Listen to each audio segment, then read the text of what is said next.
was him in Afghanistan. Chris was a man of honor. کرس ایک باوقار انسان تھے. جب میں موجودہ حالات میں ان کے بارے میں سوچتی ہوں تو مجھے ہر اس چیز کا خیال آتا ہے جس کی وہ پاسداری کرتے تھے اور یہ کہ وہ اس ملک سے کتنا پیار کرتے تھے. This is, I think, the last picture we ever took together.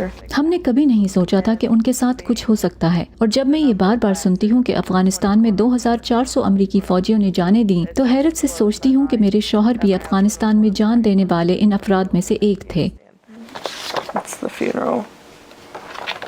جب میرے دروازے پر وہ دستک ہوئی تھی تو میں جان گئی تھی کہ میری زندگی اب صرف میری نہیں رہی، بلکہ یہ زندگی لوگوں کو ان مردوں اور عورتوں کے بارے میں بتانے کے لیے وقف ہوگی جو ان کے لیے لڑنے، خون بہانے اور جان نچھاور کرنے کے لیے بھی تیار ہیں. وہ ان سے اور امریکہ سے اتنا پیار کرتے ہیں کہ کچھ بھی داؤ پر لگا دینے کے لیے تیار ہیں. لوگ مرنے والے فوجیوں کے خاندانوں کو دیکھتے ہیں لیکن ان تک پہنچنے سے ڈرتے ہیں، باوجود اس کے کہ وہ ہمارے لیے بہت ہمدردی رکھتے ہیں، لیکن وہ رک کر یہ نہیں پوچھتے کہ جب کسی کے گھر کے دروازے پر دستک دے کر کسی فوجی کی موت کی خبر دی جاتی ہے تو اس کے بعد کیا کچھ ہوتا ہے. میری کوشش ہے کہ اقتدار کے ایوان میں بیٹھے افراد کو یہ بات فراموش نہ کرنے دوں، کیونکہ میری نسل کے ماں باپ گھر پر اپنے بچے پالنے میں مصروف ہیں اور ہمارے پاس وقت نہیں کہ لوگوں کو اسے بھولنے نہ دیں اور توجہ دلائیں. میں اس طرح دل و جان سے اس میں لگی ہوں تو اس لیے کہ اس کا تعلق میری ذات سے نہیں ہے. اگر میں ایسے خاندانوں کے لیے ایک دن بھی آسان بنا سکوں تو میں کسی کوشش سے نہیں تھکوں گی.